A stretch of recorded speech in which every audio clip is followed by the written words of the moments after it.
All right, welcome on in to another episode of DCU Daily. As always, I am here with you. My name is Daniel. We're going to talk about some news from the world of Hollywood, and then we're going to get into some quick hits. And then from there, we're going to dive into, of course, as we always do, the DC news, the meat of the pie here. So to kick things off, of course, we're going to hit that news intro, and then I'm going to bring in John, and we're going to get things started. It doesn't seem to matter what I do. I'm always number two. All right, mister, I need to paint my abs on to get nominated. You don't see Robert Downey doing that. You're kidding. Robert You're Downey. kidding. I can't open the envelope without the. Warner Brothers is heading back into the Matrix with a new movie in the works. Wonder what other surprises are in store. I want to be Bruce Wayne. I like that. You're gonna love me. There's the shot right there. That. Okay, we don't need to see chords. Right there. You look ridiculous. Well, not no more, he don't.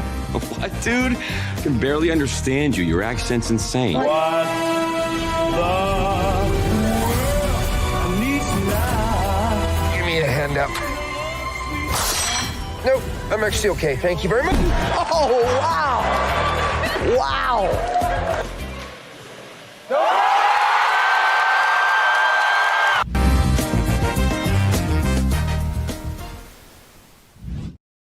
All right, it's time for the news. Of course, we've got lots to talk about. The Oscar race, there's Steven Spielberg movie news, Dope Thief, the new show on Apple TV Plus.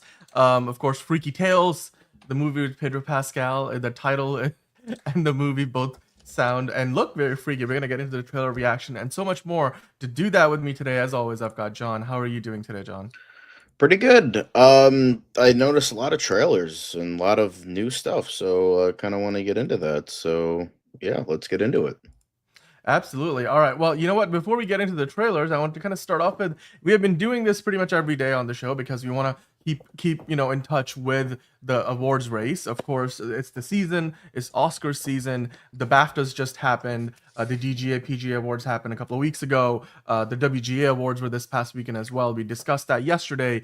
But yes, as a follow up to that conversation, the Oscars final voting closes today. In fact, it is pretty much closed now, depending on when you're watching this. If you're watching it live, even. So maybe we should maybe take a moment and see and maybe to discuss a little bit of what that possibly means, because there's obviously some front runners, some unexpected movies that are getting attention, maybe some dark horses, maybe some movies that were early contenders that have kind of fallen by the wayside. So I wanted to kind of quickly have a conversation as to like where maybe things stood. Of course, Conclave won for Best Picture at the BAFTAs, which was unexpected, but again, the BAFTAs, because they're the British Academy, they always have a British bias. So I can understand that if Conclave won at the BAFTAs, doesn't necessarily mean it's going to win, at the Oscars.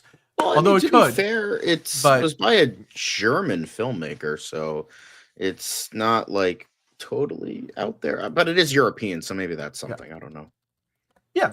By the way, to all of you guys watching, welcome on in. Welcome on in. Enterprising, the first one in the chat. Hello, Enterprising, and anybody else who's watching. Hello, everybody. We're so glad that you're here with us.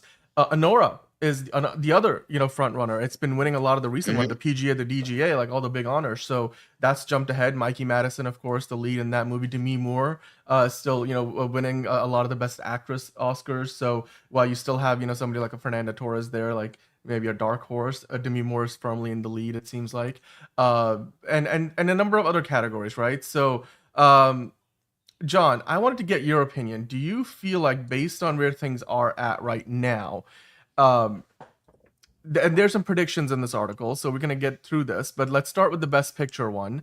Where do you think that category will land? That's the big award of the night, the finale of the Oscars.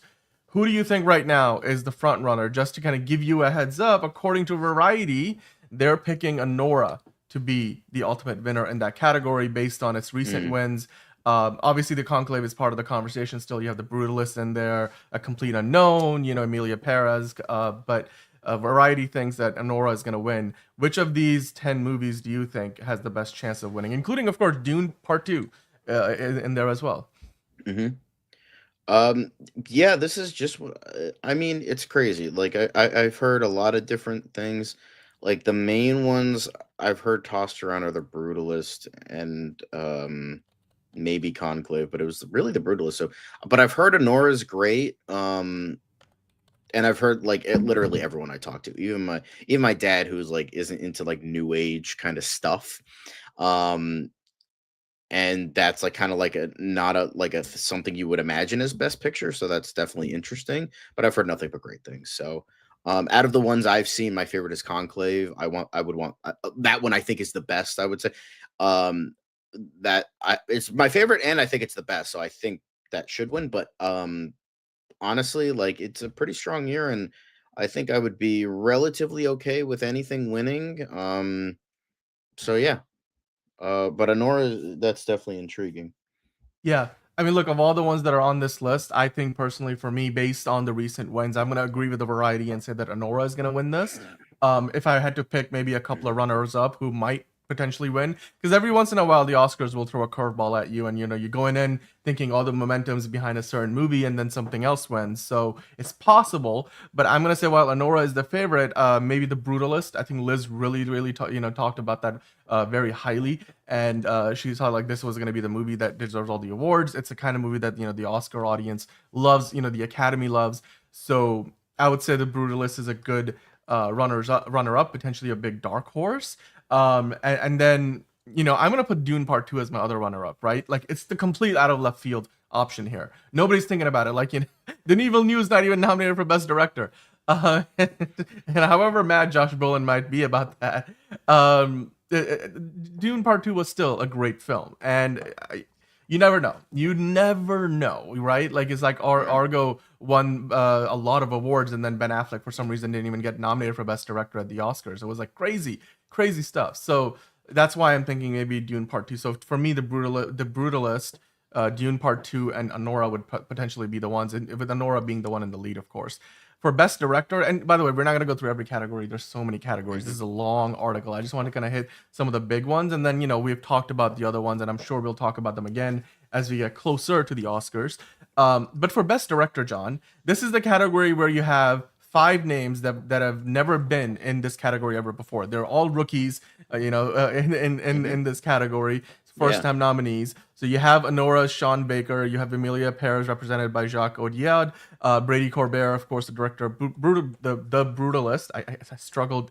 It's brutal how brutal that name is. But anyway, the Coralie Farge, that's The Substance. James Mangold. Oh God. James Mangold, thank you. Simple name. A Complete Unknown. Which of those 5 do you think takes home the trophy for the best director? That's.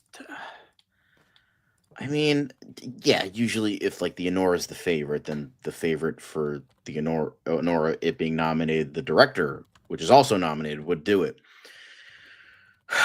But that makes sense to me. Like that's not always the case. Sometimes the director and the I remember one year like Ben Affleck wasn't nominated for Argo, yet Argo won, and whatever the fuck won that. Yeah, I don't even remember.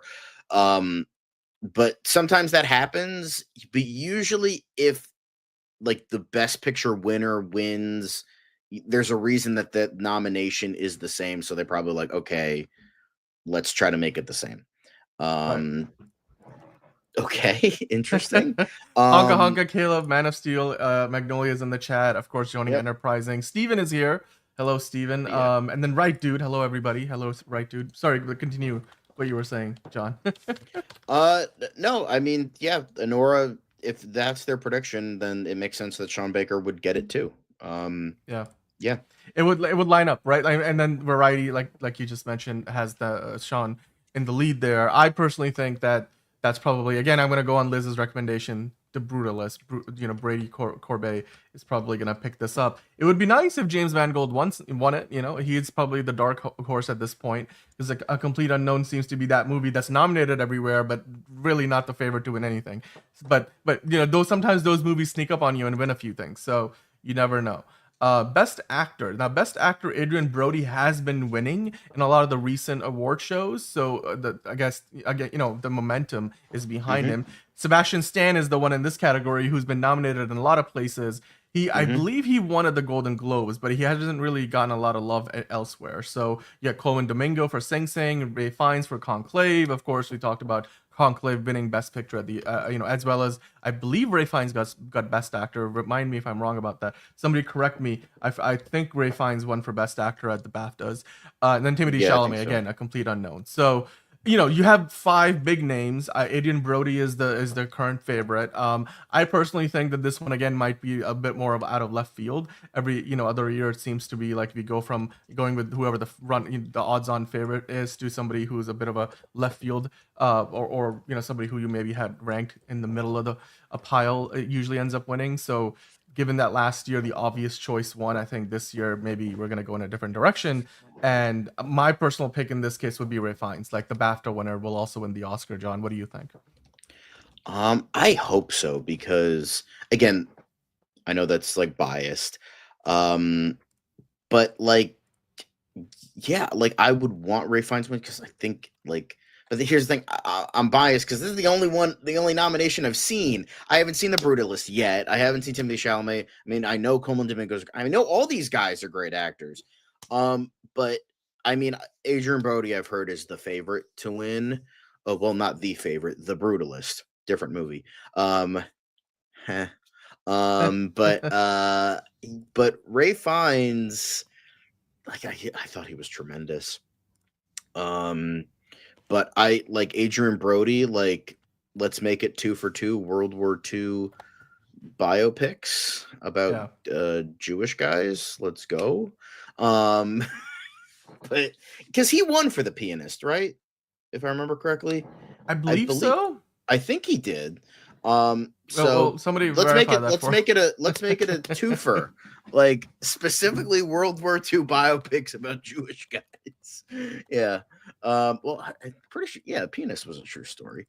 But yeah. No, wait. It would not. Did he win for the Pianist? That was last year. No, like The Pianist. That was like 20 years ago. Wait, I'm thinking of a different movie then. I am thinking of a different movie, my guy. 2003. It Best Actor. Who won that year? Who won? I was looking it up. I'm sure I'll find it. Go ahead. You were saying. No, I was pretty much done. I was like, yeah, like I joke that like, oh, Adrian Brody like winning something similar. But yeah, I mean, I wouldn't be like, I've heard Coleman Domingo is great in Sing Sing. I've heard all these guys are great. Like even the people that Sebastian Stan playing someone so controversial, they're like he's really good. So yeah, I think that's something, and I think Adrian Brody being the favorite makes sense to me, and I hope he gets it because I'm sure he deserves it because I know he's a great actor, even though I haven't seen that performance specifically. Yeah. So no, I hear you, and I think that seems to be where things are headed. By the way, we have Figure Drawing in the chat saying, John, the Academy is biased too. Popularity contest. Well, it's all relative. Right. Human beings voting on something is always gonna, have some level of bias. Hello, Fiona in the chat. Hi, Fiona. How are you doing today? Everybody in the chat, give Fiona all the love because she's been having a bit of a stressful evening, I hear. So send her all your we love best you, wishes. Fiona. You're gonna do great. Get some like chocolate or ice cream. I have my well, not chocolate. Chocolate can be bad for migraines, and it's not that kind of bias. Okay, sorry. So but I have maybe my not Girl chocolate. Scout cookies. Girl Scout cookies, I think, will do just fine. Yeah. Adrian Brody did win for The Pianist, right, dude? Saying, and I was looking it up while we were talking about it. So yes, I mean it's been a while since he's picked up one of those. But yeah, maybe this year he gets another one. So now we're gonna go into the Best Actress category. I remember mentioning Fernanda Torres. You see her on screen there. She's one of 5 in the category, of course. She is nominated, Fernanda Torres, that is, for I'm Still Here. Then you have Demi Moore for The Substance, Mikey Madison for Honora, which is currently leading the pack. She's currently leading the pack, I should say. And that's because she's been winning at the PGA, the DGA awards, which are good predictors. She also won the BAFTA for Best Actress, so obviously that gives her the momentum. Carla Sofia Gasson, again for Amelia Perez, she's basically bowed out in terms of the promotion for the Oscars race because of all the controversy surrounding her. And at this point, I think it's pretty a safe bet that she's not going to win, considering that the Oscar voting was happening at the same time all of that controversy had been dug up and was making I don't the think they're headlines. gonna ignore that. Like, it's one thing, like, literally Will Smith was chosen, and during the night he slapped. It's not like he slapped someone like fucking 2 months ago. He slapped someone that night. So even though it was awkward as fuck that he fucking bitch slapped Chris Rock, and then fucking 2 minutes later he got an Academy Award. But like It's it not was like you voted could, like, before. really. Yeah, it's not the same thing, right? Exactly. It's not the I same. see That's what I'm mean. saying. Yeah. Like, the controversy's happening now. It's not like it happened on Oscar night. So Right. there's that. But I've heard then Mikey Denzel had Madison to is come over excellent. and calm things down. I'm like, anyway. Yeah. So I mean, I would love to see Demi Moore. I thought Demi Moore was the favorite. Honestly, she was early on, and I feel like Yes. right now the tables have flipped with the recent the PGA and the DGA awards, because again, a lot of those members of those unions are the Right. ones in the Academy voting for the Oscars. So, and then when you look at the BAFTAs as well, there's a lot of overlap in the people that are voting for the Oscar. So that's where I think people are like, oh, maybe Mikey Madison is the one who's gonna win this now, because she's been winning all these other ones. So I mean, Cynthia Erivo's in there, and well deserved, but it doesn't seem like she would be. She's close to being the favorite. I mean, again, probably a dark horse. I think her and Fernanda Torres are really the ones with probably the lowest odds. Like you said, Demi Moore, Mikey Madison are the ones at the highest. I mean, Yeah. Carlos I Sofia wouldn't mind Gaston, I should Cynthia say, is Erivo probably at the bottom, winning. but like, yeah. Anyway, I mean, Yeah. I wouldn't mind Cynthia Erivo winning. I thought she did a really good job. But I mean, out of the two I've seen, I would say Demi Moore gave the better performance. And I'm not just saying that as a horror guy. Like, I genuinely believe like she did just so much greatness. And but I've heard great things about Mikey Madison. So yeah, the right dude predicting is going to be between Demi Moore and Fernanda Torres. That's the other thing too, right? Because while Mikey Madison has all the momentum, we have talked about in the past that sometimes the Oscars are, just dance to the beat of their own rhythm, right? So it doesn't matter what has happened before. That might not be as predictive as you might think, because the Academy voting base, the Academy itself, like the people that are part of the Academy, it's a bigger crowd. There's more. The membership of the Academy is larger than a lot of these other awards, category or shows, I should say. A lot of the other unions and stuff. Even though obviously the directors, the producer unions have a lot of members, oftentimes the taste of those unions versus the Academy tend to differ. And we don't usually get like how big of a margin by which somebody won. It's not like, oh, he was a unanimous vote in for the Hall of Fame. Like, we don't get to find that out. So like, you never know just how close any of these might be. Now, I'm gonna go through a couple of these, and we're not gonna necessarily talk about them. I'm just gonna, kind of point out who's currently the standout, and then we're gonna move on, because otherwise we will be talking about this for the next hour. So as we get closer to the Oscars, we'll dive into it in more granular detail. But as of right now, Variety's predicting for Best Supporting Actor, Kieran Culkin is in the lead for A Real Pain, and that's because he's been winning recently. Of course, he also won the BAFTA for Best Supporting Actor. So again, kind of going in line with that, he's competing with a very, very star-studded field with. I've heard Norton, Jeremy Guy Strong. Pearce. Jeremy Strong was the favorite for a while, and then it went over to Kieran Culkin. I've heard Jeremy Strong was like, that was crazy. I've heard like nothing but amazing things about him, that performance in that movie. Yep. Well, I mean, Succession, fellow Succession brothers, or what are they in the show? Yes. Well, there you go. I have not watched that show. So, Yura Borisov is the other nominee from Anora, of course, but it looks like Kieran Culkin is in the lead. For Best Supporting Actress, you have Monica Barbaro, who you probably remember from Top Gun Maverick. She was in A Complete Unknown. Ariana Grande from Wicked. Felicity Jones from The Brutalist, Isabella Rossellini from Conclave, and then Zoe Saldana from Emilia Perez. Like, that's the only one that stayed, because that's the only one I've been seeing is Zoe Saldana winning. And she won the BAFTA too. So again, the momentum is there. So Zoe Saldana probably gonna get her Oscar this time, and good for her, a deserving performance. Original screenplay, Anora leading the pile. We talked about it just yesterday that it looks like the momentum is there. They've got some competition, but Anora, this one might be one where, if they voted it for a few other categories, then Anora will get it, if Anora is winning some of the other bigger awards, then chances are we'll pick that one up too. In the adapted screenplay, you have A Complete Unknown, Emilia Perez, Nickel Boy, Sing Sing. Jay Cox. But then Conclave is in the lead there. So bro, why as the far fuck as wouldn't you adapted change your name? screenplay. It's one thing to have it COX, like Brian Cox, but like literally it's Cox, as in COCKS. Like, bro, change your fucking name, man. Come on. Enterprising saying thespians love to award fellow thespians on auteurs. Well, yes, I mean that is pretty much what the Oscars and most award shows are. Like, you want to get recognition from your peers, right? So that's what these are. Yeah, one giant Hollywood circle jerk. Dude, it Speaking happens of in every Cox. industry. Animated feature would not speak of Cox. That was a bad transition. That was not my transition. That was whatever John just said. I'm just talking about, speaking of animated features, Flow, Inside Out 2, Memoir of a Snail, Wallace and Gromit, Vengeance Most Foul, and The Wild Robot compete in what is a very diverse field. And, The Wild Robot right now is in the lead because this pretty much sweeped the Annies, which is like the animation specific awards from like the union associated with animators. So The Wild Robot is in the lead simply because of momentum, but you could easily see something like Wallace and Gromit win. I think the Wallace and Gromit won at the BAFTAs, which makes sense, British movie, the British Academy. So between Wallace and Gromit and The Wild Robot, I think you have two strong contenders. Flow was in the conversation at some point. I don't know if that's where they're going to go. The Oscars could surprise you sometimes, so that maybe that's going to be potentially an option. And then from there, we get into some of the more technical awards, so we're not necessarily going to spend too much time on these. The Brutalist, Conclave, Dune Part 2, Nosferatu, and Wicked, all in production design. I think a lot of people expect Wicked to win.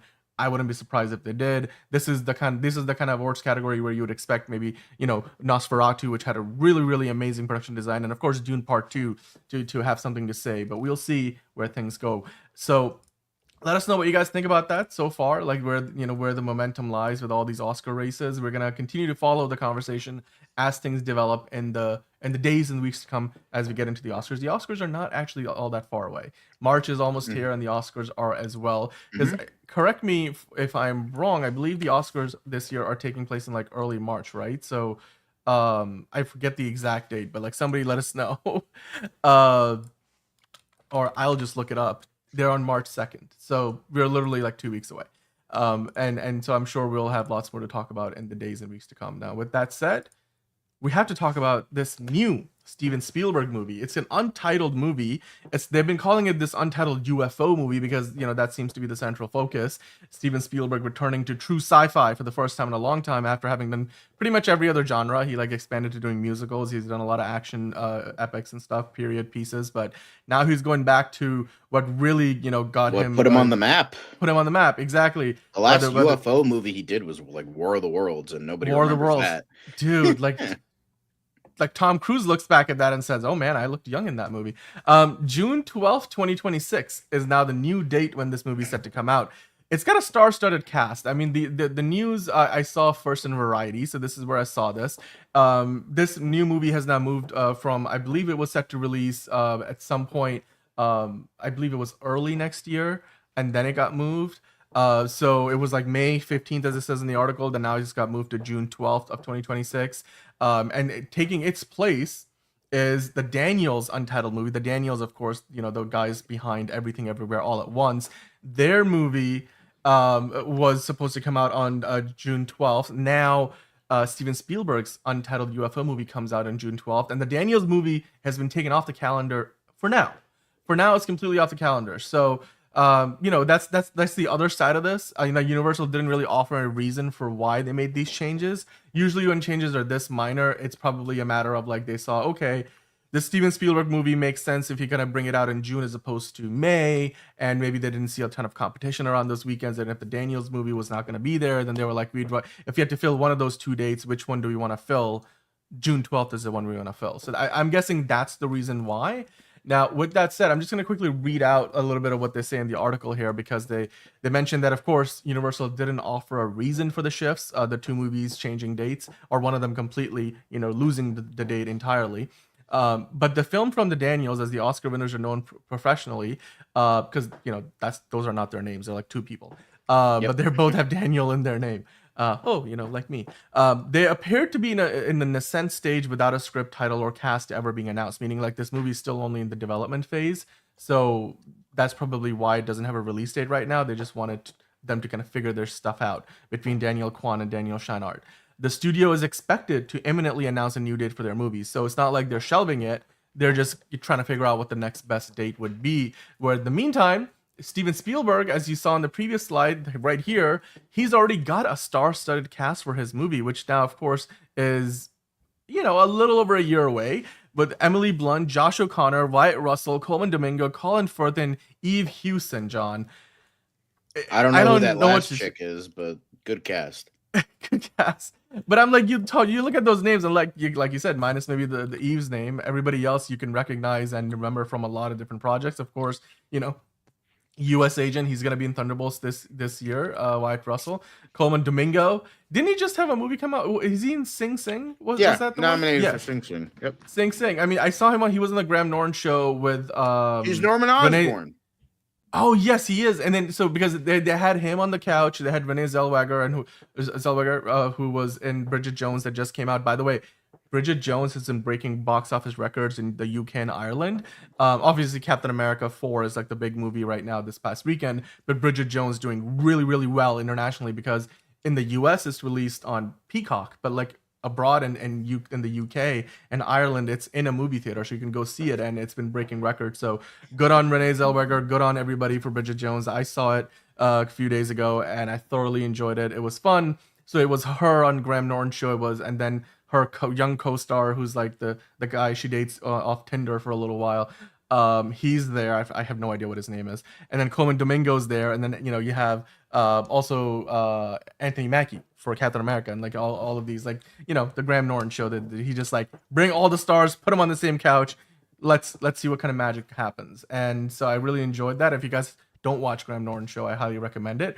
But of course, Colin Firth, made a very small cameo or two in the new Bridget Jones movie, because if you guys know the plot of the movie, his character doesn't stick around for very long, so to speak. But nonetheless, John, thoughts about this movie? Do you have any idea as to where Steven Spielberg might be going with this? Is this like a First Contact thing? Is this a total sci-fi out of this world thing? Or is this maybe close to something like the Close Encounters vibe, like or completely something entirely different that we're not expecting? Because when you look at the cast, they're all veteran actors for the most part. It doesn't feel like it's a movie that's based around like a group of kids necessarily, but Steven Spielberg. So any ideas as to what this UFO movie, this untitled UFO movie, might be about? I don't know. I don't think he would want to like go with like common ground of like what he's done before with Close Encounters, E.T., and War of the Worlds. But I'm sure he would do. I mean, it's Spielberg. This man is not gonna stop. Can't stop, won't stop. And I don't. And I think probably the greatest director of all time. Honestly, if you look at what would be really interesting. This is just me like an idea. Is like it's kind of like what I don't know if you remember the Twilight. There was a Twilight Zone episode about it, but it like the whole thing was like. But like the basis of it is like it's a UFO, but it's not Earth. It's an alien planet, and the UFO is us. Kind of like Planet of the Apes a little bit. There's also a really great Twilight Zone episode about it, where it was this woman is getting like attacked by like these tiny robots, like and like she's like going crazy, and they're like, and she's like. And eventually, like, she, like, dies of exhaustion. And then it's revealed that the toy robots were actually humans and they were on a planet of giants. Oh. I forget the name of the episode, but I know you guys will know. So leave it in the comments below on, and for what Jose, I recently just got off doing a review of the last 5 episodes of Cobra Kai on our Cool Kids channel. So if you want to go watch that, we just finished today. Yes. So, nice. I think, what? Because you said can't stop, won't stop. That's fine. Never mind. But then I could be. I just know the I assume it's a Diddy song. I didn't know that. Uh-huh. Anyway, whoopsie daisies. But yeah, I think they could do maybe like just reverse it. Obviously, don't try to copy like Planet of the Apes. I mean, he wouldn't, but like that could be an interesting idea. Like reverse it, like we visit them, like kind of like Starship Troopers a little bit as well, but like not doing any of those ideas. Try to do something different and unique. Yeah. By the way, yes, there was a new Bridget Jones movie, Hosea. Yeah, that's original. I actually, so here's the thing. I only just watched all the Bridget Jones movies like a year ago because Fiona introduced me to them, and then I was like, okay, well, we'll watch it. And I went through the first three. I think we did it over the course of a week. So I enjoyed those movies. Very much classics. And even though I don't have the same memory of like I grew up watching them necessarily. I knew they existed. I've seen them in parts. But yeah, the new one is out on Peacock in the US. So if you want to check it out, you don't have to go to a movie theater. Or if you are abroad in the UK or Ireland at least, and then I don't know which other countries it might be in a movie theater, you can always go and watch it in a movie theater. So you've got options. You've definitely got some options.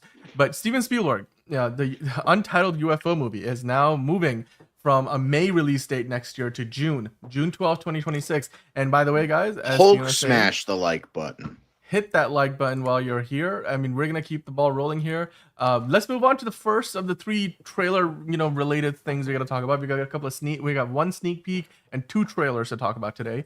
The first of the trailers is the Freaky Tales trailer. This is a movie that stars Pedro Pascal and Tom Hanks appearing in an anthology. America's Sweetheart, Pedro Pascal. Love letter. Wait, what? No, that's Tom Hanks, America's Sweetheart. Pedro Pascal is America's Daddy. You just got muted for some reason, John. Don't mute me. You muted yourself. I don't know what you're talking about. No, I think you muted me. Anyway, Okay. But right now, Pedro Pascal, he's America's Sweetheart because he's fucking everywhere. Like, I get it. The man's a great actor, but like, bro does like 5 movies a fucking like month. Like, goddamn, bro, calm down.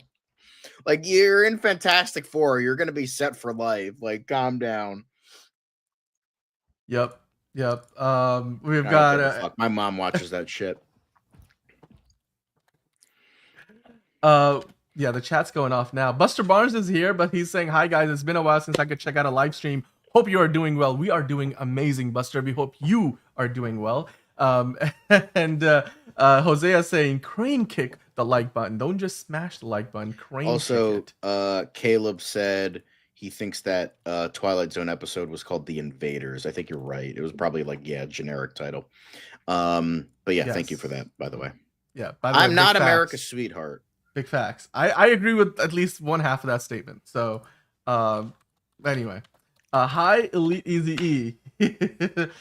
Yes, Tom Hanks, or was it Tom Hanks or Pedro Pascal? I think it was Tom Hanks. Was it the SNL 50th anniversary, right? So, yeah, I gotta check out more of that. Yeah. Freaky Tales. Okay, so Enterprising bringing us back to the point at hand, which is Freaky Tales looks fun, and it does. I mean, I watched the trailer. It's not a very long trailer. It's not like a 3-minute long trailer, John. But you saw it. It premiered at the Sundance Film Festival last year, and now it's coming to a movie theater near us. I believe the release date is April 4th of this year. It stars Tom Hanks and Pedro Pascal, as it says there in the headline. It's a love letter, to the 80s pop culture. So, for a lot of us out there who might be missing the 80s, and waiting for Stranger Things to come back, we can go watch this in the meantime. The trailer looked amazing. John, I want to get your thoughts on this because there are some reviews out for it because, like I said, it was in the festival circuit. 69% isn't the highest score, but it is generally positive. Not a ton of reviews, though. 45 reviews. So that's not a big number. Maybe it will go up when the movie comes out.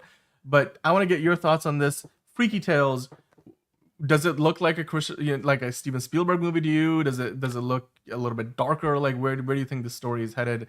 Are you gonna go watch it in a movie theater when it comes out?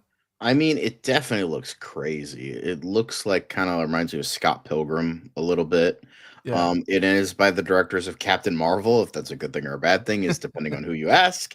But it looks like it has like so much like it's got a little bit of Warriors, it's got a little bit of like Commando, I love how, no, this is during the trailer, it's not like, I mean, it's not a spoiler. So, but there's a scene where it's like it's setting up as something more generic a little bit, where it's like you got to do one last job for us, and he's like, okay. I'm the transporter. I got to do one last job. Like it's like that kind of shit. But it's like, but You, so you think could it's like just you should talk in the Jason Statham accent the rest of the show. I just no, want that. I can't. I'm gonna blow out just- my voice. But I just think like, oh, they're doing like the same generic thing. But then like Pedro Pascal's like, no, fuck you. I'm actually not gonna do one less job for you. Eat my ass. And then he burns the paper that they give him, and they're like, oh, you weren't supposed to do that. And then it's like it goes on from there, and then you have like a fucking katana wielding basketball player, and I'm like, okay, this looks insane. It might be dog shit, but like I'm really fucking curious now. And it's one of Angus Cloud's last movies. And it looks like, and it's an anthology movie, so that should be interesting, where it's like a connecting tissue. But yeah, I didn't see does that mean we're talking like Cloud Atlas? Is that what they mean by that? I don't think understand. so. Well, I mean, speaking of Tom Hanks, but I didn't see him at all during the trailer. At least I gotta watch it again. Well, because you were surprised. I mentioned to you, it's like it's got Tom Hanks and Pedro Pascal, and you were like, "What?" I'm like, "Yeah, like it's you know." So interesting though. I mean, I don't know if there's another trailer for this that's come out before this. Obviously, a lot of people have already seen the movie, so we'll see how well it turns out. Freaky Tales, April 4th of this year, coming out in the movie theater. Papa Pedro, and Tom Hanks. Yeah, America's sweetheart.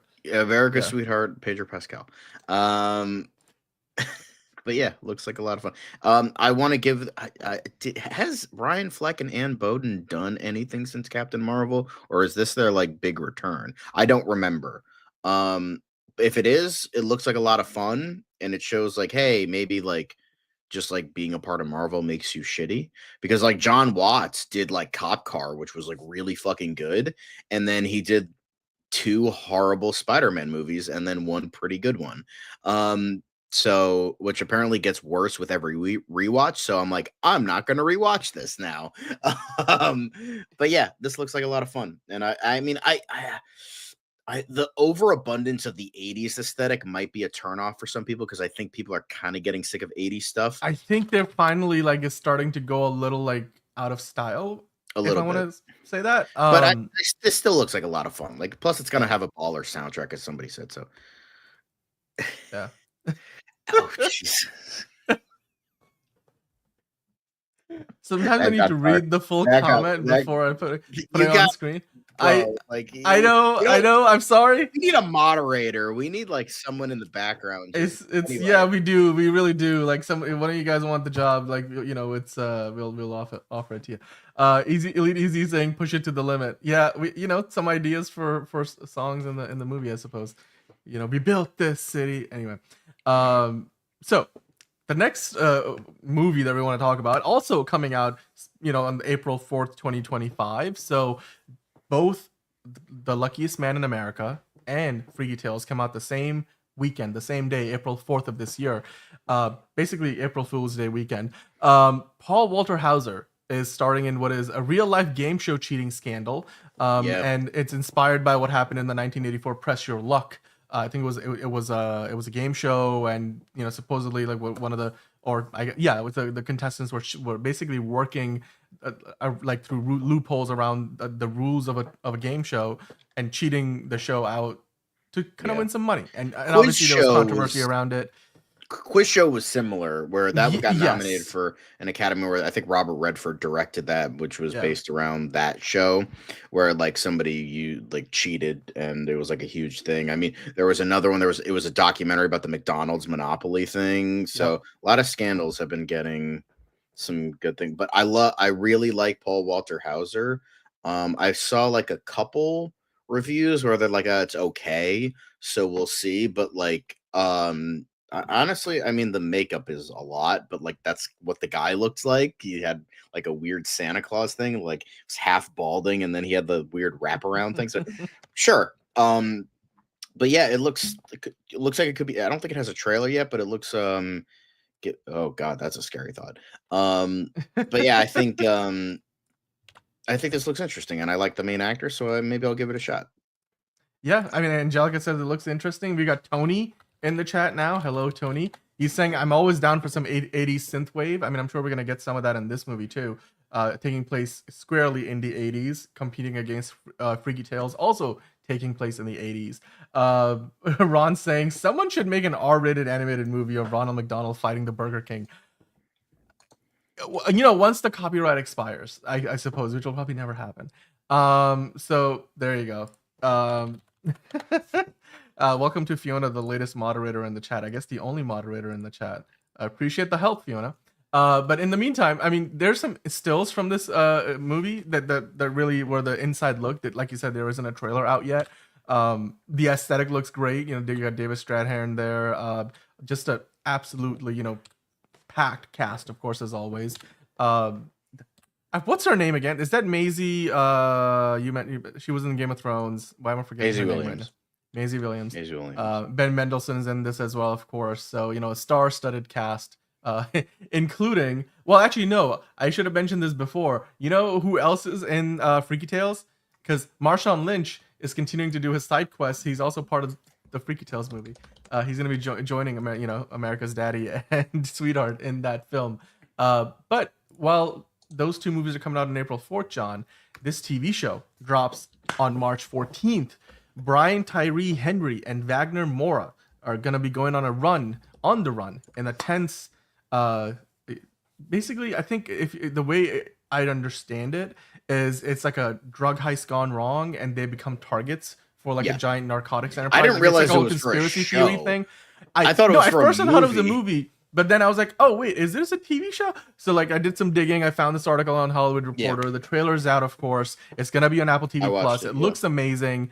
What are your thoughts on this? Again, Brian Tyree Henry, you know, he's been doing really well for himself. When I saw from Ridley Scott, I was like, this doesn't look very. But then when I saw his TV show, he's producing, right? It's gonna be like Raised by Wolves, as you mentioned, where it was like, what was his name? Not Aronofsky, but it was like he had a weird last name. I don't remember what his name was, but he was the showrunner.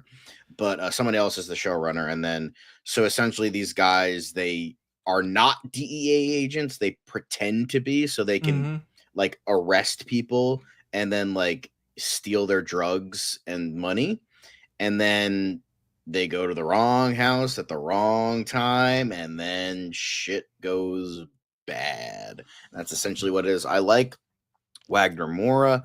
I saw him in Civil War, and I'm like, I like this dude. I don't know who the fuck he is, but I like him. I know he voiced Death in the Puss in Boots movie, and he's been in a couple other things. So, but yeah, I think this looks really, really interesting. I might give it a watch. I mean, Apple TV has been like, I would say they have. I think I've said this before, but like they have the best track record. I think. Yes, I know it was in. Yeah, I know the Chris Farley biopic. I am aware of that. A lot of biopics for that dude. 3 off the top of my head. Goddamn. But I think this looks really interesting, and Apple TV's goated. So I'm like, all right, cool. Still need to watch For All Mankind, but I'll get to it eventually. Yep. Caleb saying I'm back. I mean, I didn't realize Caleb even left. But welcome back, Honka. Once again.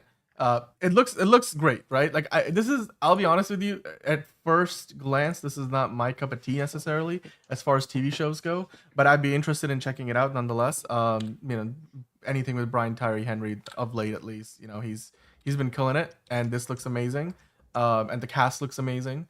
And you look at some of the stills here, I just can imagine there's going to be a lot of like underrated humor involved in this, because of course they're like, you know, pretending to be DEA agents, then they get into some actual trouble, and now like, can we go to the cops? Like, you know, like what are we gonna say? Like, so I can imagine that while this is gonna be dark, there's probably some room for some comic relief as well. So I'm looking forward to the show when it does come out. But with that said, John, it's now time to do the quick hits. So why don't you turn on that good old music? Let's turn that shit on. Hold on, I gotta scroll down. There's a lot of stuff in here. Sorry, I didn't have it set up. Okay. There we go. God damn. I mean, it's already set up, to be fair. But anyway, There's a lot of. Okay, we couldn't hear you any of what you just said, but you know, we were talking about the Odyssey the other day, yesterday. Of course, Matt Damon, the first official still from the movie. They've started filming. They're filming, I believe, some of it in sound stages, some of it on sets that they've been putting up. And as part of that, now we're starting to get some behind the scenes set photos. And so, of course, there's a giant Trojan horse. You know, not that a condom. Prop. Actual horse. Yes, a Trojan horse. Exactly. That you can see. These sets look pretty big in scale. I mean, they're not the biggest. There's some scaling down happening here, it seems like. So there might be some miniature work going on to a certain degree. But John, based on these behind the sets photos, amazing. Bro, like, what the fuck do you think? Like, Christopher Nolan is doing the Odyssey with an A-list cast. What fucking more do you need from me? You could say, like, tomorrow that fucking Christopher Nolan is gonna fucking film it on Fruit by the Foot, and I'll still fucking watch it. Like, are you kidding me right now? Like, no matter what, I'm gonna say yes. Give me the fucking movie tomorrow. Like, I don't know what else to say. Yeah, I mean, you know, Trojan horse, quickies, like it all goes together. Like, Fiona's approving comments in the chat. That's great. Already, you know, just taking on that role of the moderator with pride and honor. Judge Fiona Dredd, says Ron. While the chat is being moderated, I want to say this looks exciting. This looks pretty much exactly what a Christopher Nolan movie set looks like. The way you could see this is kind of maybe like a quarry of some kind. It looks very similar to some of the sets in Tenet. So I don't know if they're using a similar location or not, but I'm excited to see where that goes. In the meantime, Shogun, the 1980s Shogun series director, called out the new FX show, saying it's not entertaining for American audiences. I have no idea what he means by that, and I just completely disagree with that sentiment. And then he also said it only won Emmys because there was quote-unquote no competition. John, do you agree with that take?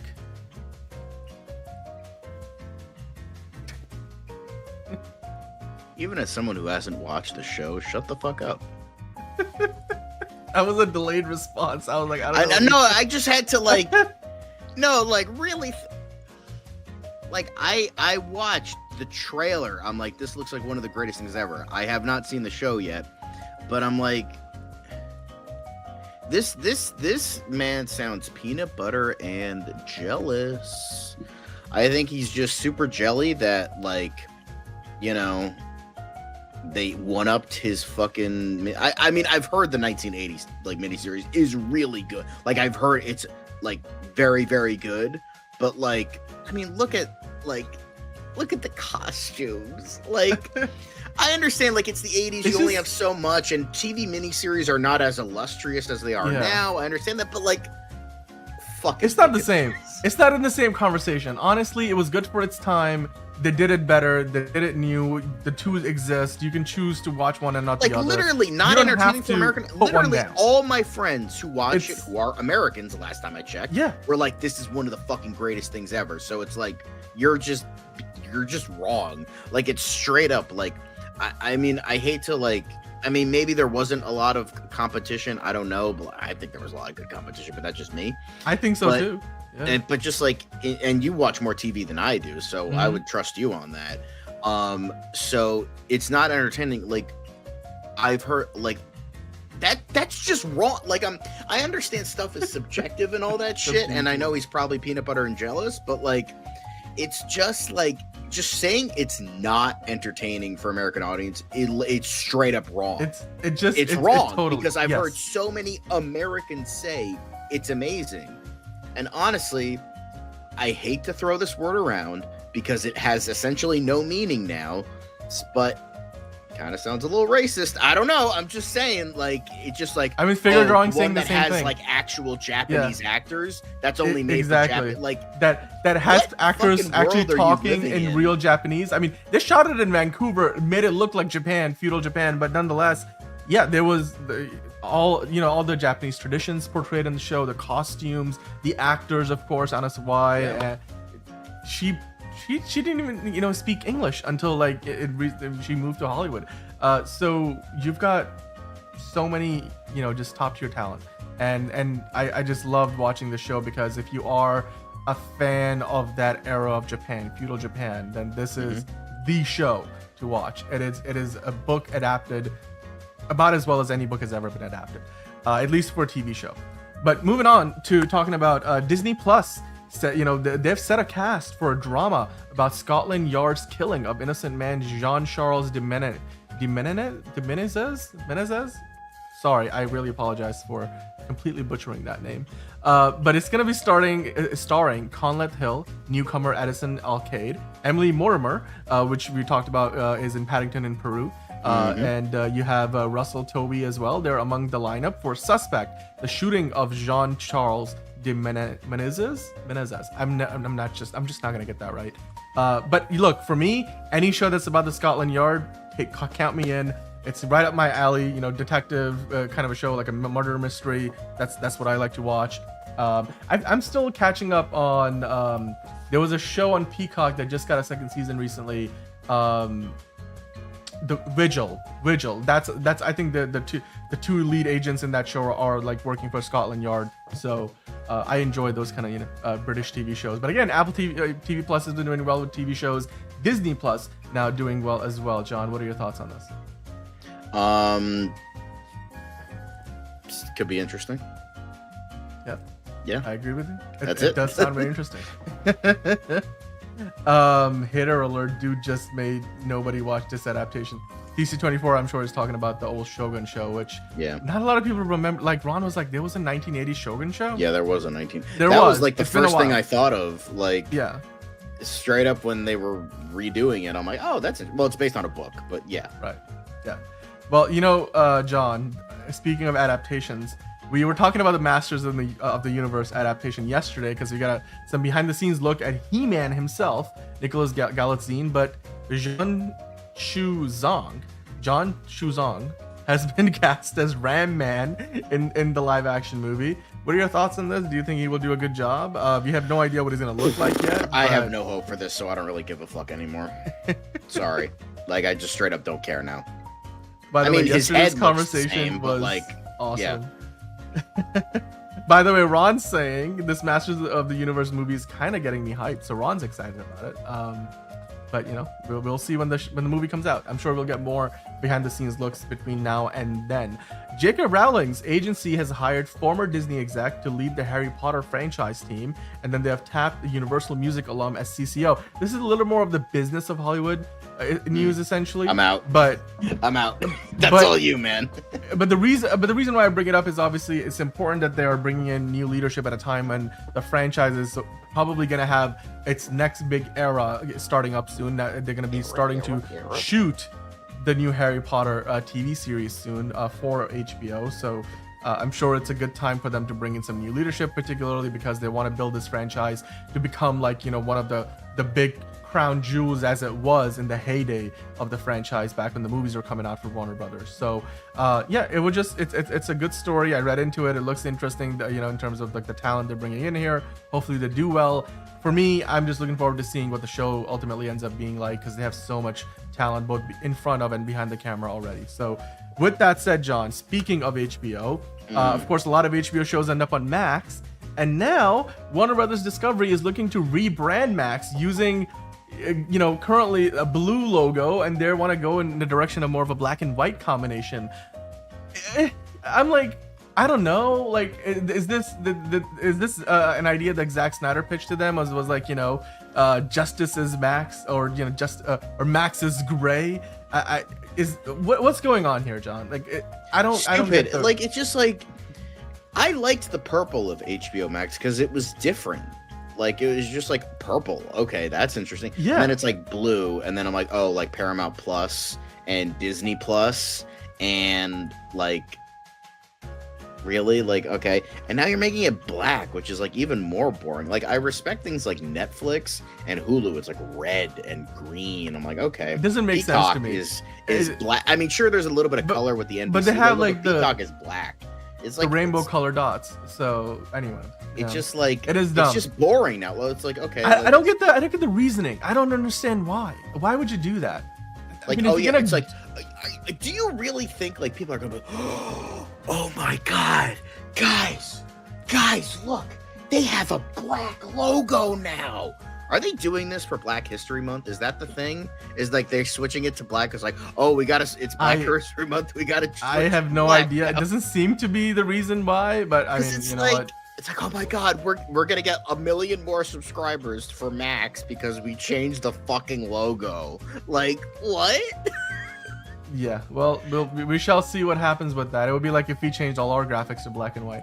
But you know what, John? That Marvel Rivals games, now we're going to move into the Marvel territory. The Marvel Rivals game just gave us a first look at Blade. So we do have a Blade in Marvel Rivals, but the reason I want to bring this up, you know, there's a lot of characters in that show, or in that game, rather. Well, technically it is like season 1. It is like a show almost. Yeah, like it's blurs the line, but that same Marvel Rivals game apparently the entire just team fired, got laid off. Like, it's game director and the whole team. I don't understand. You maybe are more of a gamer than I am. Can you explain what the hell is going on here with a game that's pretty successful from all accounts? Yeah, because that's what fucking the gaming industry does now. Like, it's like no joke. Whenever like I feel like a good game comes out, they release the game, it does extremely well, and then they lay off all the staff who worked on the game because reasons. Like, that's what it is. And people are like, there's no fucking job security now. That's why like these poor programmers are like working their asses off, like fucking 23-hour days, like a day. I'll get an hour of sleep and then I gotta fucking go back on the grind. And they work, and there's no job security. There's nothing. So it's just like, for what? For like what? Saving like $3 so you can like save your Christmas bonus, Mr. CEO is that what it is? But that's what it is. That's what it really is, because there's no, it's just like the gaming industry is just, and it was funny because I considered getting the game, but then I heard it got laid off. I'm like, oh, then I won't get the game because now they're probably going to wake up. And then they're going to bring in like fucking people like Sweet Baby Inc. that are going to fucking ruin the game. And then everyone's going to jump ship. And then they're like, why are our numbers tanking? It's like, yeah, because you got rid of the people that made the game good to begin with. That's what it happens. Exactly. Like, they keep the shitty people that crank out garbage like the fucking... What was that shitty Star Wars game that just came out? Like the smuggler one. I already forgot the name. Concord. Fucking shit like that. Like God, tank. And then they're like, what? And then they keep those people to make another fucking shitty ass game. And then finally a good game that a lot of people like, that has a high player base. And no, let's fucking get rid of the entire team because fucking reasons. Like, what? Are you fucking kidding me right now? Like, this is what it's like, just, it it's doesn't make just any the gaming, sense. But this is why fucking AAA gaming is in the shitter. That's why everyone's going towards fucking indie games, because of shit like this. The gaming industry is like, it's like that dog that's in the middle of the fire. He's like, this is fine. It's not fine, but it's shit now, and it's a garbage fire. It really is, and it's just like a shame that that these fucking companies are just unwilling to fucking learn this shit. And it's like, really? Yeah, and it's unfortunate. You know what? Again, just it's really it's terrible when you hear that somebody's lost their job, especially over reasons that, you know, weren't anything to do with their performance, right? For a game that's doing so well. But the director of the game, Thaddeus Sasser, has been using his platform to promote some of the members of his team so that hopefully they can find new opportunities. And that's, I think, you know, about as well as he can do, but I hope, you know, it's certainly a lot more than what their former employers did for them. So yeah, well, you know, keeping in the Marvel stable of news, Carl Lumley, who of course, you know, was in Falcon and the Winter Soldier and in Captain America 4. He's you know, playing one of the older Captain America, the lesser known Captain Americas, who was experimented on and then, you know, put in jail over false allegations that he had finally, you know, was able to get away from in the show. But then he was a big part of the movie, and, you know, gets himself in a bit of trouble because he is hypnotized by the leader amongst the many people that the leader gets a hold of. So he has recently been talking about how he would like to continue the conversation with Bucky, because Carl Lumbly said, "I don't understand why I never got an apology from the Winter Soldier." Would you like to see more Carl Lumbly? I don't care. I don't watch future this Captain shit. America movies. I don't give a fuck. I don't watch this shit. I mean, look, I really enjoyed his character. I enjoyed, what he did in the movie. I think he was one of the standouts in the movie that was otherwise more or less like, middle of the road, playing Isaiah Bradley, a super soldier who deserves a lot more praise than, kind of like a forgotten history character. I wouldn't mind, like, let's go back and do like a period piece of series on just Isaiah Bradley on Disney Plus. But yeah, I would love to see him back. But as far as the movie itself, Captain America 4, I didn't realize this. Apparently Copperhead, which this is like a fight in the first act of the movie. Some of the clunkier fight sequences are all in this part of the movie. But apparently in that part of the movie, we know that's the suit that Captain America is wearing is made of vibranium. So, it's a gift from the Wakandans, because Dora Milaje were really thankful to Sam Wilson for helping hit them out in the Falcon and the Winter Soldier TV show, the events of that show. So they gifted him the suit. But in that fight sequence, the dagger that Copperhead is using like pierces right through it. So I'm like, huh?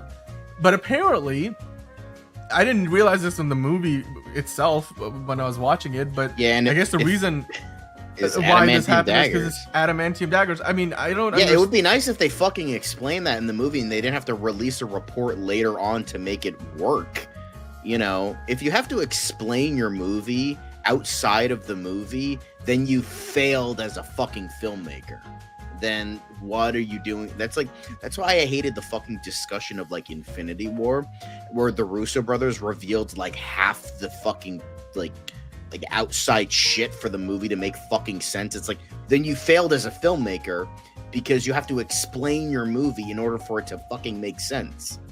Like, and you know what? Honestly, to me, it's a tiny detail that it doesn't affect much, because clearly in the MCU now, adamantium is everywhere because they've been mining it for a few years now. Because the Celestial Mass that they conveniently forgot to talk about in any other project since Eternals has been apparently a significant part of that world, and we're now just getting to hear about it. So with that in mind, Daredevil Born Again, of course, is coming out soon, taking place firmly after the events of Endgame, and of course now in the new world of the MCU that has things like adamantium in it.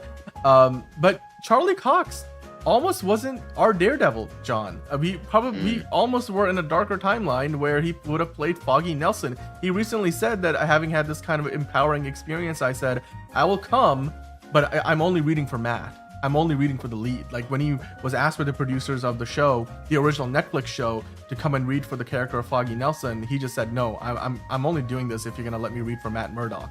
What are your thoughts? Do you think this is just, we're just gladly, we live in a timeline where he is our Daredevil and not Foggy Nelson? I mean, I don't know who else read for wanted. I'm Daredevil, just curious who they right? wanted for Daredevil.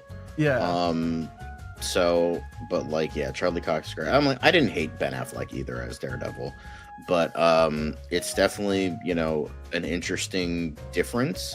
It would have been, but I think I always forget his name, but the guy from Hunger Games and all that shit, and but he's a really good actor. I like him a lot, and I think he did great work as Foggy Nelson. Like, he was funny, but he wasn't like stupid. I like how they didn't, like, yeah, he was like comic relief, but he wasn't like a shitty nothing character. Like, he was still competent, because I feel like some people forget that with comic relief characters, like, oh, we have to make him funny but like stupid at the same time. No, he was not a stupid character, and I really liked that.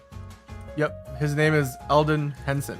So, and I is he back in the new show? I don't know if he's back for Born Again.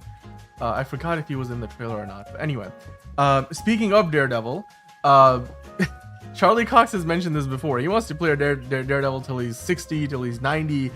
He also wants to come back in future Spider-Man movies. And the reasoning why is a little. He's being honest, and I appreciate the honesty. He said, I would also just love it in terms of what it would do for my chances of getting other movie roles. So if he's able to, make more of a mark in the movie business, as it were, because Charlie Cox still, I would say, is more of a television actor than you would think of him as a movie actor. But, I guess if he's a bigger part of a future Tom Holland Spider-Man movie, then maybe his odds of getting other big movie roles might increase. What do you think, John?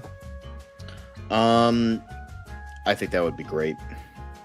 I mean, we got like a little bit of that. The closest we've gotten in their interaction is your friendly neighborhood Spider-Man in that great fight scene. But that would be awesome. Like, I want to see like these characters. I want to see Daredevil and Spider-Man, like just a conversation. I know the showrunner of Daredevil apparently hates conversations between two characters, but like just seeing them he as doesn't like the interact. navel gazing that apparently the original Daredevil had a lot of, which I'm like, I don't know what you're talking about. Like, that's like, did you watch the same show that everybody else did? So by the way, Kevin Davis, going off about Captain America 4, which I thought was, look, it's a middling movie, but it's not as bad as some people are making it out to be. But Daredevil Born Again is coming out next month, and as we've been talking about the show, we finally have the runtimes for the episode 1 and episode 2. Remember, we talked about it yesterday. Daredevil is going to have a 2-episode premiere, so apparently we now know that the first episode is going to be 58 minutes, and the second is 47 minutes. And these two runtimes, now I hope this doesn't mean that of those 58 minutes, 15 minutes are credits, or 47 minutes, 15 minutes of credits. That's what I fucking hated when they did for your friendly neighborhood Spider-Man. Sorry, side rant. Hold on, I gotta stop you right there. I was like so stoked because I agreed with Liz that like with Creature Commandos only being 22 fucking minutes. I'm like, okay, awesome. We're gonna get 30-minute episodes for your friendly neighborhood Spider-Man. 10 of those fucking minutes are fucking credits for all the goddamn audios and subtitles that they got to include. Like, I understand they got to include it for the Chinese and like fucking Esperanto actors. All the different languages that they like all that shit. Like, I get that. World, like, I do think I'm not saying they don't deserve credit, but I'm like, don't fucking bait us like we're getting a fucking like 30-minute episode when we're getting like a 20-minute episode. I'm like, that's not fair. Like, that's like, I wish they could like do something to give them credit, because I mean, that's still like, they're still voice actors. They still deserve credit. I mean, I'm not saying that they don't. I'm just saying like, that's like not cool where you're like, oh, we're gonna get like 30 minutes of content, but it's actually 20 minutes because you have 10 minutes of credits. It just all right, Caleb, you like Jared Leto and Suicide Squad, get the fuck out of here. But yeah, no, I think but he's making a good point that the creator of the show was like, there's not going to be as much navel gazing in this new Daredevil show. Does it mean staring at someone's belly button? No, like it's more a reference to just characters sitting around and talking to each other. A lot of like dialogue. Like, I'm sure this dude would just be knocked out like 2 minutes into My Dinner with Andre, just like like literally the entire movie being a conversation between two people. That dude would fucking blow his brains out watching that movie. Just so fucking stupid. Anyway, sorry. Yeah. You were saying, I'm sorry but that pissed me off. I'm sorry, that pissed me off, and I haven't mentioned it during the reviews. I forgot about it. Yeah. No, sorry. But it's fair. It's completely fair. Like it is. But it's like a double-edged sword, because it's like, I want these guys to have credits because they have not a lot of people are listening to the Chinese version of your friendly neighborhood Spider-Man. It's nice that they do that, and I appreciate that, because try to get everybody in there so everybody can watch this. But like, at the same time, don't promise us like we're getting that shit. Like, come on. I hear you, and you know what? We just have to brace for that now, because that just seems to be what streaming shows do. But hey, that brings us to the end of the quick hits and the news section of the show. So we're gonna bring to an end the quick hits music. And with that, guys, let us know in the comments down below what you thought about the news today. All the quick hits, the Daredevil stories. We talked about the Steven Spielberg UFO movie, Freaky Tales, the new Pedro Pascal and Tom Hanks movie. Fiona became a moderator on the channel. So lots going on the show today. But as always, hit that like button, hit subscribe, and hit the notification bell. But we're not done yet. We're not done yet. Not even close to being done yet, guys, because it is, of course, as always, now time for the main event. It is time for DCU Daily. So welcome on in to another episode of DCU Daily. I'm, of course, Stan, and we have got a few different things to talk about today. And with me, as always, John. What was the standout story for you today on all the DC topics that we have collected? Oh, I don't know. Like, a lot of them are interesting. Like, I love, I like seeing the Penguin get so much stuff. Like, it's nice to see, because it's like it's showing, and that's like hopefully the first thing we'll talk about. But like, it's that is showing the first thing we're talking about, actually. Yes, it's it's one thing for the audience to like it. Obviously, audiences are going to like comic book stuff, and it's on a different number of levels. So it's like one thing. It's like, okay, one thing for like audiences. The audience will always like comic book stuff, but critics are always when it comes to this stuff. So it's one thing. It's like, okay, cool. Critics, like, I know like critics are assholes, but it's like it's nice to see like a comic book show, even though it's like grounded and realistic, like The Dark Knight and all that shit. But it's nice to see like still getting all these awards, Critics' Choice, Writers Guild, yeah, not just Emmy and Golden Globe, which are the biggest ones. But it's nice that they're getting all this. But then at the same time, hopefully this translates into something for Warner Brothers, like maybe give this shit a chance and stop doing hackneyed bullshit decisions based on your fucking stockbroker numbers. So Well, like here's like your fucking like your stocks and all that shit and the fucking board members and all that shit. Like like listen to the people, like try to listen to the people a little bit more what they want. And then on top of the fact, it's like DC deserves a win. Like they had one movie come out last year and it fucking tanked and it was horrible for most. I liked it, but it was horrible for most people. So it's like it's nice to see, but like the TV side was fucking banging. We had Superman and Lois, which was great. We had the Penguin, which was great, and we had Creature Commandos, the technical start of the new DCU, which was all positive. So it's just like this is just if we're talking about like anything, and I think did Yeah. My Adventures with Superman also have something last year? And It did. There was a new season. There was a new so yeah, season. season 2, you had Kite Batman Man and you had Cape had Crusader. a TV show, So and then I Cape personally Crusader. didn't care for Batman Cape Crusader, but like a ton of other people liked it, and I'm like, okay, that's cool. I personally liked Kite Man, and from the few people that watched, all 3 people that watched it, me, Bridget, and one other person who fucking watched it, all said it was great. And then a lot of people like My Adventures with Superman. So it's like the TV side, they were fucking, and then like, so this is a win with critics. Creature Commandos was a hit with audiences and critics. And the Superman and Lois, since it's on the CW, was the last season, budget cuts. Not a ton of people watch it. It was on a weird channel, so all that. But it was still beloved, like it was like number 1 in like Brazil or whatever. So it was like, it's just like they deserve a Well, win. And it look, seems like they had a lot of wins, but it's just the fact yeah. that the Penguin is continuing fucking literally. It started in September of last year, and it's still fucking It's relevant. collecting all the accolades. I mean, look, the news here is, of course, that the Penguin won Best Limited Series at the WGA Awards, the Writers Guild Awards over the weekend. We had briefly mentioned this yesterday. I just wanted to kind of like, bring it up again and kind of have a more proper conversation because we had talked about it as part of the larger awards night story.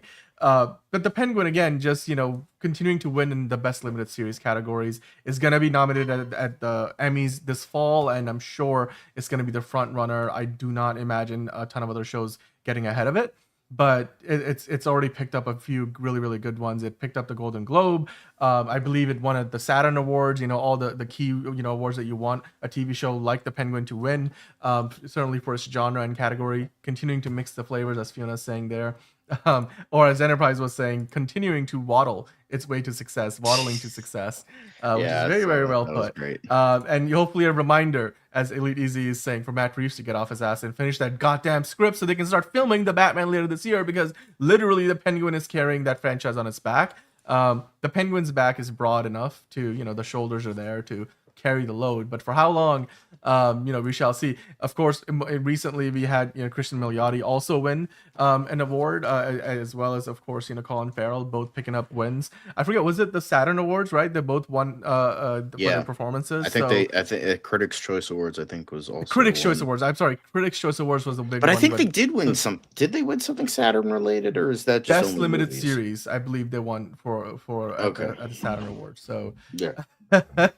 Fiona's like, guys, you're killing me with moderating the word balls. Like, you guys are just going at the new moderator today. That's great. Wait, is she actually a moderator right now?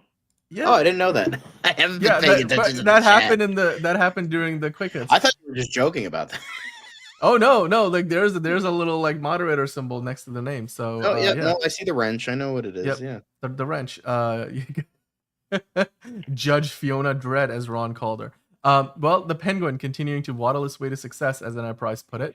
So we're gonna keep an eye out to see what else it picks up in the awards season as it continues. But David Everything. Cornsweat's Superman is on its way. Of course, we recently got another closer look at the suit at the NBA All-Star game this past weekend. But now I came across this really cool art from Will Rios.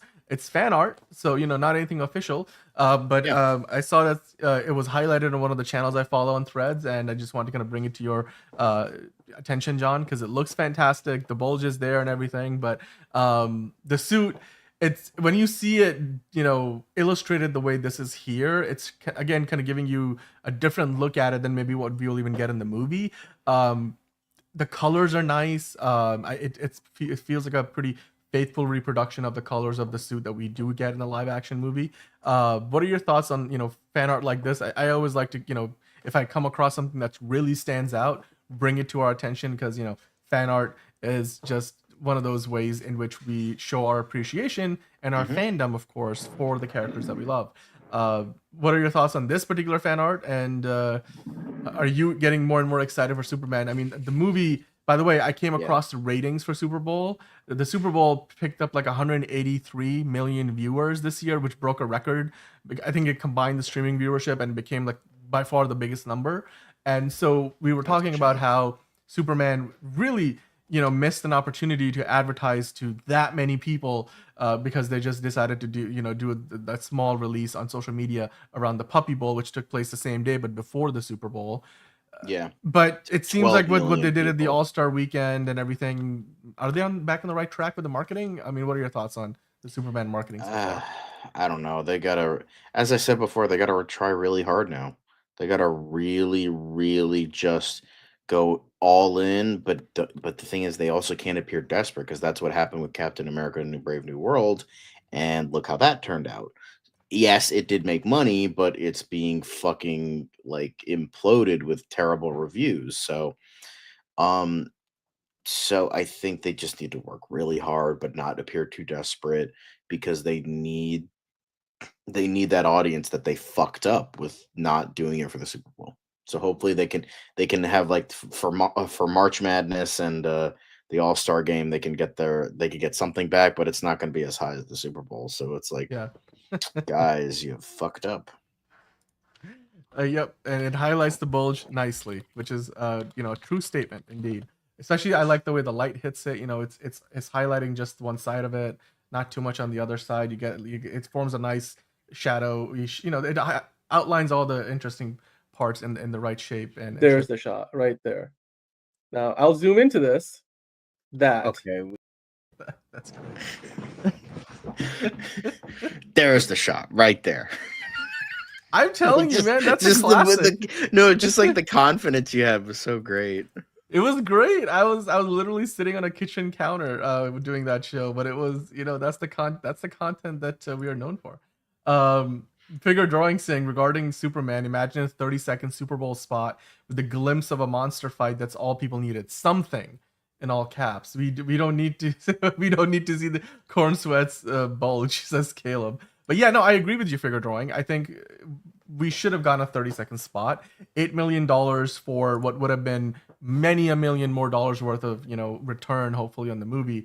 I think would have been worth it. So I agree with you on that front. But yeah, I mean, Kevin, I think the movie will probably open to maybe $100 million or more. Because if Captain America 4 can open to $100 million domestic in February, I can pretty confidently say at this point that Superman is going to open to at least $100 million. I mean, the Batman opened to over $100 million, and this movie has all the same open to positive 3 vibes billion. behind it. It's gonna make all the So- money that weekend. Let's fucking go. No, I'm just kidding. And yes, of course, we are the people of culture in this chat. So, Mm-hmm. as Fiona aptly put it, Ron saying that Shaq commercial was perfect for the Super Bowl. Well, they did it for the NBA All-Star game, which cost a lot less money, and it's also on TNT, which is Warner Brothers owned. So they probably are like, well, we're just gonna pay ourselves a few $1 million and make it happen. which is a lot cheaper than paying $8 million to Fox. So, yeah, Antonio's saying they have fans in Brazil, they have fans in Japan and Korea. Does Warner Brothers in DC? Exactly.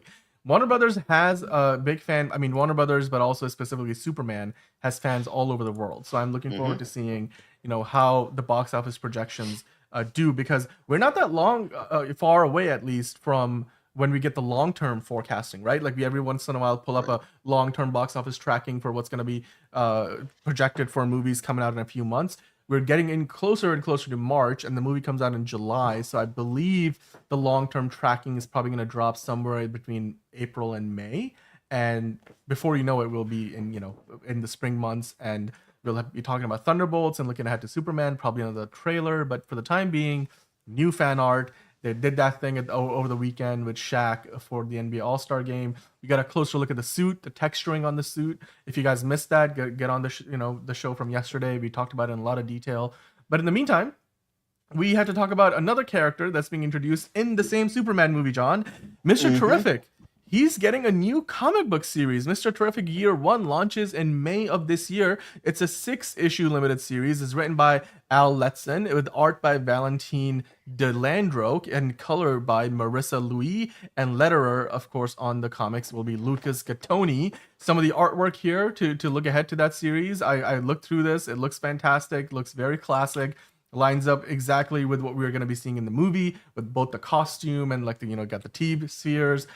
What are your thoughts on this? Getting another brand new, it's a limited series, but in a brand new comic book series featuring Mr. Terrific at a time when he's going to be a big part of the movies. I mean, nobody who's gonna watch Superman is gonna fucking read this. I'm just saying, maybe some comic book fans will be like, "Oh, I love Mr. Terrific. He's gonna appear in the new movie. Let's fucking read this." So, but that's about it. Nobody's like, "Oh yeah, I'm gonna watch this movie. Let's go get the comic book." I'm just sorry, that's just not how it works anymore. Like nobody cares about comics, even less so than they did. So, yeah. Sorry, but I'm sure it'll be good. Fair. But no offense to anybody like that. So, well, what are your thoughts on just the look of the suit? The idea that they're staying very consistent with what we're getting in the movie. We're not getting an absolute Mr. Terrific, an alternate take, but we're getting something that's pretty closely aligned to the movie. It's almost like they're doing this as a means for somebody who's interested in the character coming off the movie. They can go and pick up which I guess by the time the movie comes out in July, given that it's a 6-issue series, a good chunk of it would already be out there, so people can go and pick up Mr. Terrific Year 1 and get a better idea of what the character is. And the character looks like, not only does it look and feel like the one from the movie, but maybe the story will also inform us a little more about what the DCU version of the character is like. So I'm interested. It looks exciting to me. The whole chat, by the way, is talking about all the different ways that Superman marketing can do great. Advertise crypto with pet food, says Enterprising. They have a massive. I know fan base Lenny in suggested Mexico. that. That was another thing Lenny suggested was puppy chow. Yeah, I mean, they also advertise with cereal, different brands of cereal for Batman v Superman. Trust me, all of those things are coming. They're working on those deals behind the scenes right now. The closer we get to the movie, red suits are coming. The red capes are coming. The red capes are coming. May and June are the months when we're gonna get a lot of those promotions. Maybe Turkish Airlines will sponsor this again, like they did Batman v Superman. Don't fucking remind me of that shit. Where it was like I was really inspired by Turkish Airlines. And it's like, bro, what the fuck are you talking about? I remember I tried to look for that TV spot, just Zack Snyder just talking about Turkish Airlines, and I straight up couldn't find it. They fucking wiped that shit from the internet because they knew it was fucking stupid. It was so stupid. Yeah. I mean, it is Black History Month, so hopefully, James Gunn will maybe create some sort of a connection to that. I mean, he usually is very timely with addressing things like that. So as far as the popcorn bucket goes, we have no idea what it's going to be, but Ron and Caleb, and I'm sure everybody else in the chat, are all excited, because I know, John, you're going to probably get your hands on one of those Superman popcorn buckets whenever they do announce that it's just going to coming be out. So just going to be Rachel Brosnahan's mouth. That's going to be the popcorn bucket. Yeah, nobody wants that. This is not that kind of a movie. Um, Ron is like, I remember the Stone Cold ice cream flavors for. Or do you mean the Cold Stone? I totally read that wrong. Cold Stone ice cream flavors for BVS. Stone Cold ice cream flavors would be for a very different kind of movie. But yeah, you know what? That's the big DC news for the day. But we do have our main topic, and that is of course Constantine 2, John. So Constantine, the OG Constantine, was released 20 years ago today.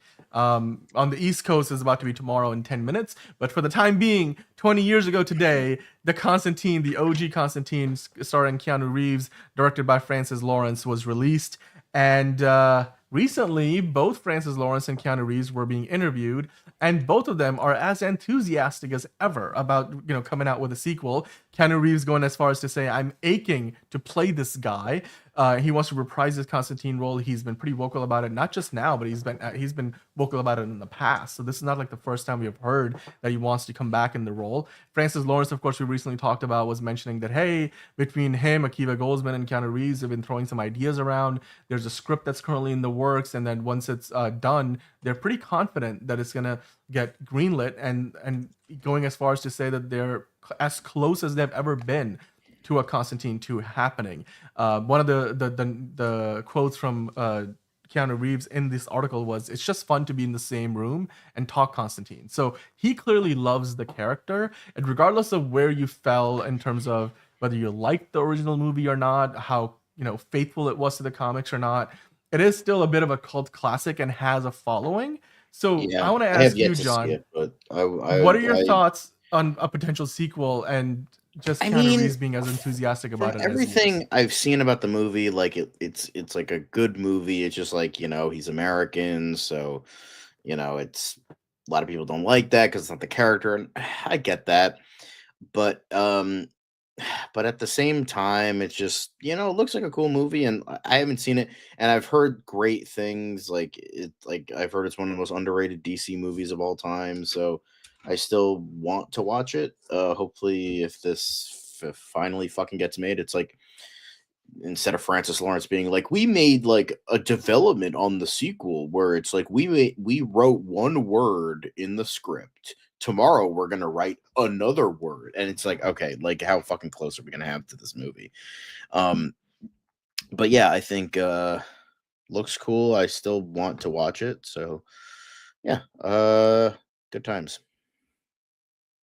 I don't know what else to say. Like I haven't seen the movie, so I mean I love Keanu. Keanu's great. Just don't do the John Wick thing again. Just fucking shave his beard, cut his hair.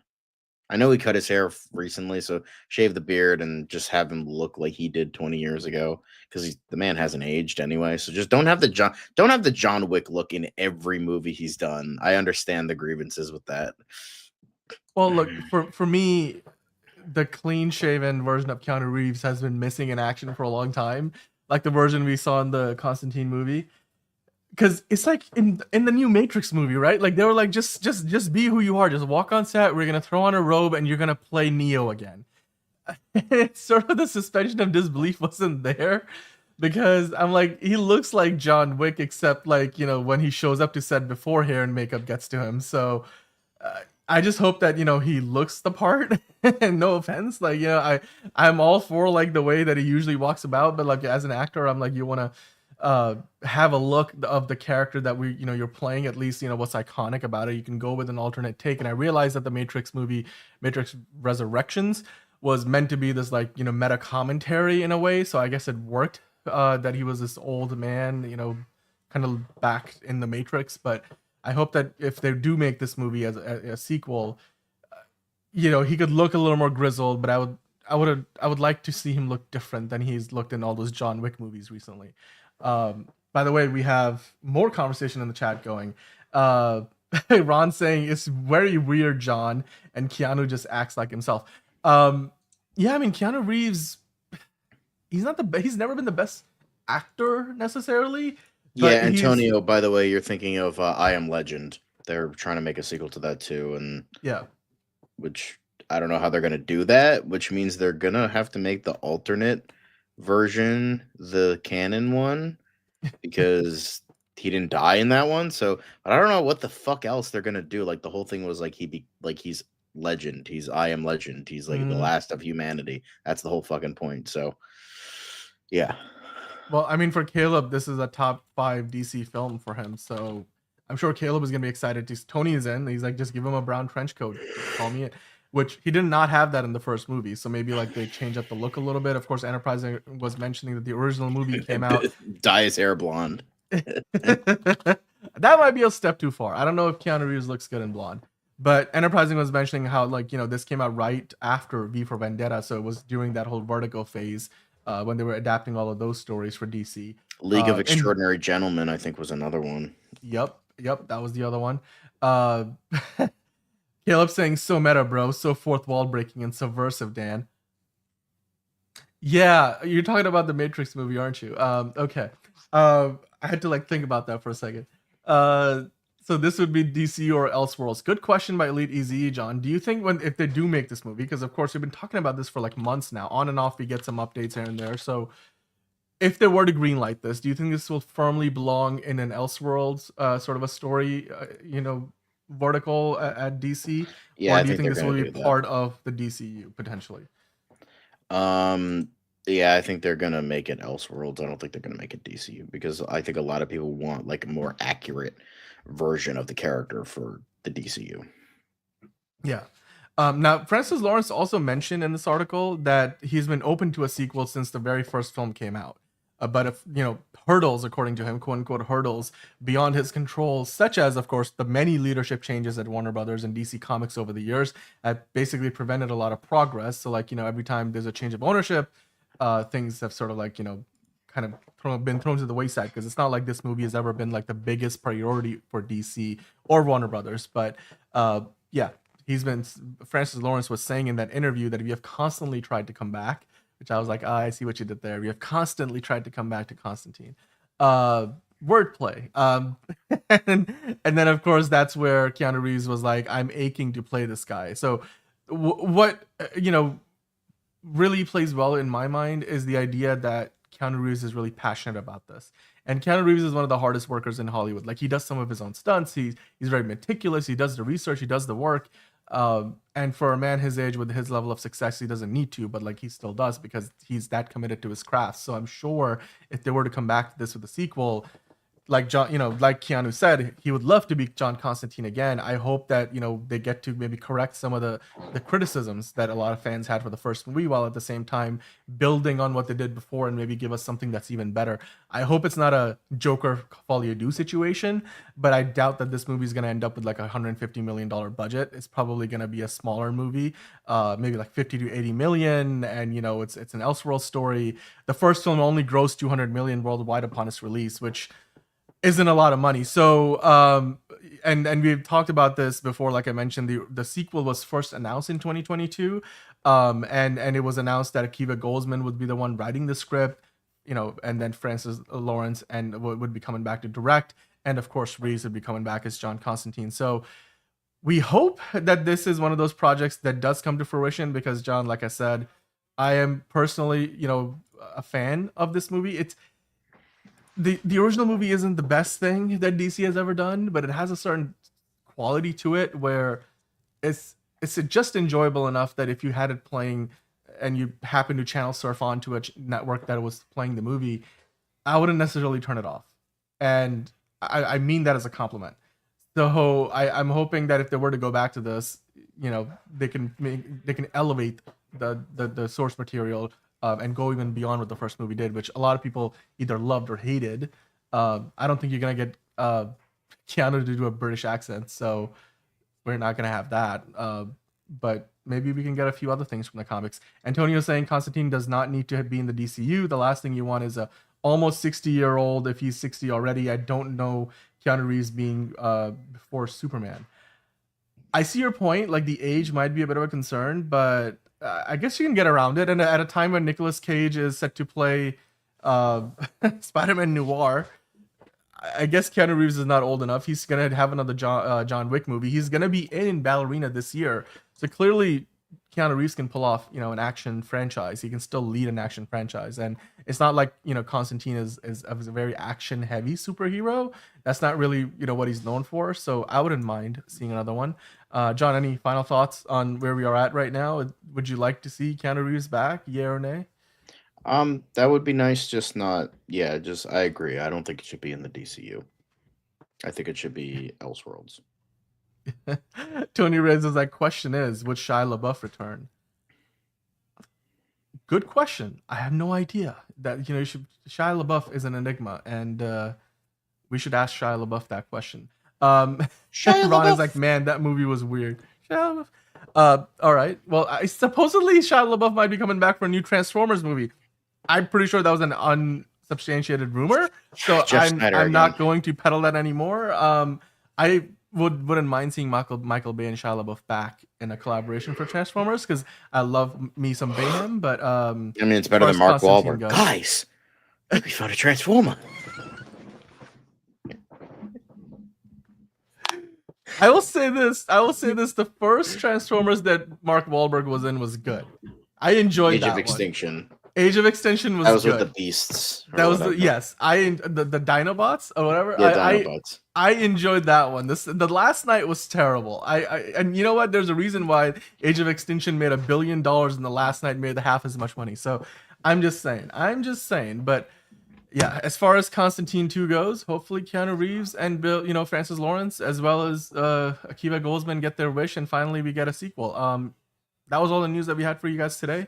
Another, fantastic show. Not going for 3 hours today, fortunately. For and our hopefully voices. My fucking Wi-Fi doesn't fucking blow out in the last 10 seconds. So, yep. I think we still have Judge Dredd Fiona in moderating in the chat, but yeah, if she's moderating, Five Ash ain't coming back. Yeah, Five Ash is not here today. Lenny wasn't here today. A few of you guys weren't in, but maybe you guys will get to see the show after the fact. But for those of you who were in the live chat, including Caleb, Right Dude, Ron, Enterprising, Elite Easy E, of course Antonio has been hanging out here. So many of you guys. We had Tony in here earlier. Steven dropped by for a little bit. Buster Barnes, Angelica. Thanks for everybody watching live. And Kevin, thank you all. Be sure to stop by again tomorrow. We'll be back with another episode of DCU Daily. If you guys have any, questions, comments, concerns, ideas that you'd like for us to, talk about on the show, a debate, maybe we can get into that tomorrow. One of the debates we got into recently, a healthy debate, though. A healthy debate. We don't want to trample anybody's ideas or put anybody down, but we did, for example, have a debate about opening weekend, or actually no, not opening weekend, overall box office for Superman, right? Or was it opening weekend? I forget. You made a note of everybody's predictions because we're gonna collect those receipts when the movie comes out. I believe it was total box office for Superman, and everybody put in their numbers. I think so it's somewhere. So I put it. It's somewhere. I have it. I just we have it. But maybe tomorrow we can talk about the opening weekend predictions, because you guys were mentioning that in the chat. So maybe we'll get into that, and you guys can all give your predictions. We'll give ours. So we'll talk about how much Superman will make in its opening weekend. It was. I have a stack of papers. Here it is. I got it. This a perfect flawless system of organization and record keeping that can never go wrong, because never good go old wrong. paper. Never. Good old paper. It's trustworthy. I got infallible. it right here. There we go. We have all the receipts. There you go. Oh, yep. I can't see it. Cool. We have it there. There we go. We have it. All So right. tomorrow maybe we'll talk about the opening weekend of Superman. Let's get some numbers in now that we have one superhero movie out this year, starting off at 100 million. How high can Superman fly in its opening weekend? Hopefully the critics' reviews are better. Hopefully their reviews are better. Hopefully they're not split 50-50 down the middle like Captain America 4. Hopefully they're much more positive, maybe in the 90s. Well, it does have a white guy as the main lead, so maybe that's something. I don't know. And on that note, it's time to end the show today. Thanks for joining us on DCU Daily. I'm sure if this was a comment in the chat, it would have been moderated by a new moderator. But we'll see you here tomorrow on another episode of DC Daily. Until then, guys, go out there, watch something DC related. Maybe you go watch the old Constantine movie. Come back and talk to us about it tomorrow. Watch the show. You'll be here. Definitely watch the show, and hit the like button on your way out. Hit subscribe if you're new. We're here 5 days a week with DCU Daily. and hit the notification bell so you know when we go live. And until tomorrow, John, it's been nice talking to you. It's been nice talking to everybody in the chat. We'll see you tomorrow on Nice another moderating episode. the chat too. Nice moderating the chat, and we'll see you tomorrow on another episode of DCU Daily. Bat nipples.